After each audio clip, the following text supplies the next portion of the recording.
La mandragore est, selon Émile Gilbert, en magie l'orgueil de la famille. Et il est vrai que des hiéroglyphes égyptiens aux auteurs contemporains d'innombrables écrits ont été inspirés par son histoire et les croyances qui s'y rattachent. Extérieurement, la mandragore a l'aspect assez banal d'une plante basse à larges feuilles, donnant des baies en forme de petites pommes. Mais ce qui a surtout attiré l'attention des hommes, ce sont ses racines. Celles-ci, avec un peu d'imagination, ont la forme bifide d'un corps humain. Cette esquisse humaine serait née, selon la tradition kabbaliste, de la semence d'Adam, rêvant sous l'arbre du bien et du mal. Elle serait donc liée aux humains par une sorte de parenté. Cette espèce de petit homme racine inachevé était assez inquiétant pour qu'on lui prête une naissance et des rôles hors du commun. La mandragore avait une solide réputation d'aide à la fertilité. Dans le livre de la Genèse, nous apprenons que les deux sœurs, Léa et Rachel, filles de Laban, épouse de Jacob, se disputaient la mandragore magique. Cette fois, ce n'est plus de la racine qu'il est question, mais des fruits, sortes de petites pommes. Rachel, seconde épouse étant stérile, c'est grâce à la mandragore qu'elle eut de Jacob, son fils Joseph. Au IVe siècle de notre ère, un poète grec, Alexis, dans le Mandragosygoménée, parle d'une femme droguée à la mandragore, boisson fécondante. Et Machiavel, au XVIe siècle, dans ce roman La mandragore, fait dire à l'un de ses personnages, le médecin Calimaro, « Sachez donc qu'il n'y a rien de plus propre à rendre une femme grosse que de lui faire prendre de la mandragore. »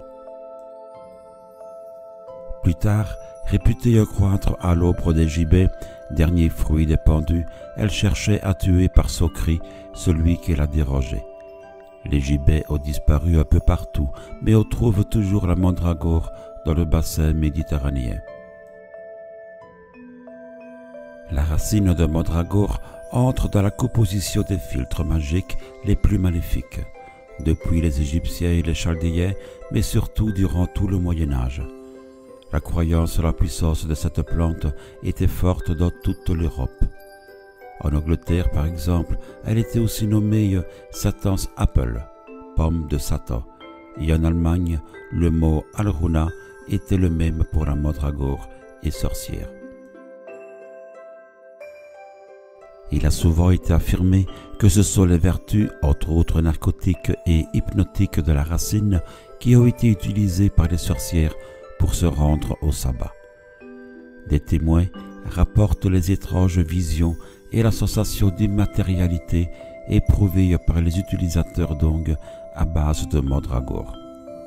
Un rapport d'enquête dans un procès en sorcellerie de 1324 mentionne: en fouillant l'armoire de la dame, ils trouvèrent une canule de pommade avec laquelle elle enduisait un bâton dont elle se servait pour galoper et se déplacer où elle le désirait. Plusieurs récits relatent cette impression qu'avaient les sorcières de se déplacer et de se retrouver transportées dans des lieux inconnus où ils sont témoins de scènes étranges. Della Porta, parlant de cette puissance hypnotique, dit que le corps dépouillé des liens matériels, doué d'une puissance de locomotion aérienne, est transporté dans un monde nouveau et inconnu pour lui. Dès le XVIe siècle, la réalité de ces voyages pour participer à des sabbats endiablés commence à soulever des contestations. Le même Della Porta raconte comment une sorcière avait été enfermée dans sa chambre et comment elle avait été vue s'enduisant d'un ongle, puis s'être profondément endormie. Les témoins entrés dans la maison frappèrent à coups de bâton, mais la sorcière ne brocha pas et ne s'en souvint pas. Elle raconta le lendemain un voyage au-delà des murs et des montagnes. Des auteurs contemporains, tels que le toxicologue allemand Gisnack, décrivent une expérience similaire. L'effrayante certitude que l'imminente dégradation de mon corps signifiait ma fin trouvait sa compensation dans la joie animale que me procurait cette sensation de voler. Vrai sabbat relaté pendant des siècles avec réalisme, illusion, dans ce dernier cas, la mandragore n'est pas seule responsable. De nombreuses accusées étaient parées de ce pouvoir transformant hommes et femmes en sorciers déchaînés.